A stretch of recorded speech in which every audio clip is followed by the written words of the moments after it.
Applied physics second का पहला chapter, जिसे कहते हैं wave motion and it application, तरंग गति और उनके अनुप्रयोग। तो मैं आपको मुक्त कंपन तथा अवमंदन के बारे में बताने जा रहा हूँ। तो इंग्लिश में कहते हैं कि फ्री वाइब्रेशन एंड डैम्पिंग। तो मुक्त कंपन किसे कहते हैं, फ्री वाइब्रेशन किसे कहते हैं, तो जान लीजिए।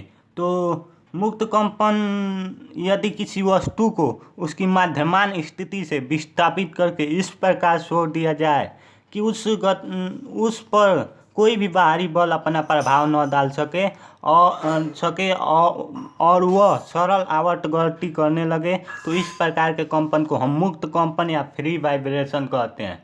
और एक बार फिर से देख लेते हैं कि हम देखते हैं कि यदि किसी वस्तु को उसकी मध्यमान स्थिति से विस्थापित करके इस प्रकार छोड़ दिया जाए कि उस पर कोई भी बाहरी बल अपना प्रभाव न डाल सके और वह सरल आवर्त गति करने लगे, तो इस प्रकार के कंपन को हम मुक्त कंपन या फ्री वाइब्रेशन कहते हैं। तो हम इसके उदाहरण के बारे में जानेंगे। तो हम लोगों का इसका उदाहरण है कि इसको हम उदाहरण दे सकते हैं गिटार। जब कोई गिटार रहता है उसके तार को हम बजा कर छोड़ देते हैं तो वह अपना मुक्त कंपन करने लगता है, और वह मुक्त कंपन करने लगता है जैसे इस चित्र में दिया गया है। तो हम लोग उदाहरण में गिटार लिए हैं, तो गिटार से हम कह सकते हैं इसका उदाहरण है मुक्त कंपन का।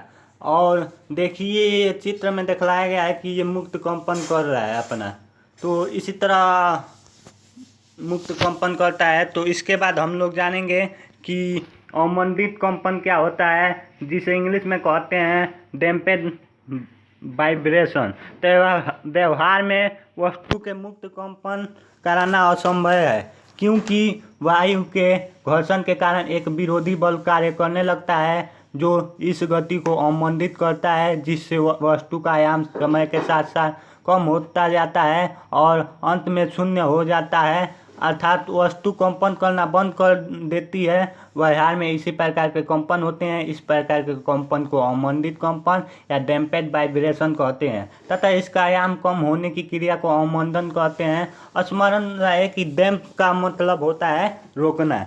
डैम्प माने क्या होता है, रोकना। तो हम लोग एक बार और देख लेते हैं कि व्यवहार में वस्तु के मुक्त कंपन कराना असंभव है, क्योंकि वायु के घर्षण के कारण एक विरोधी बल कार्य करने लगता है जो इस गति को अवमंदित करता है, जिससे वस्तु का आयाम समय के साथ साथ कम होता है और अंत में शून्य हो जाता है, अर्थात वस्तु कंपन करना बंद कर देती है। व्यवहार में इसी प्रकार के कंपन को हम अवमंदित कंपन कहते हैं। तो इसका उदाहरण लेंगे तो हम देखे होंगे कि कोई भी अगर किसी लड़के या हम भी झूला पर चढ़ते हैं तो वह झूला को धकेलते हैं तो अपने उधर जाता है इधर आता है, और वह जाते आते अपना एकदम धीमी गति का हो जाता है। तो देखिए इस चित्र में दिखलाया गया है, वह ऊपर नीचे जा रही है और यहाँ पर धीमी हो जा रही है। तो यही उसका उदाहरण हो गया कि हम किसी झूला को देखते हैं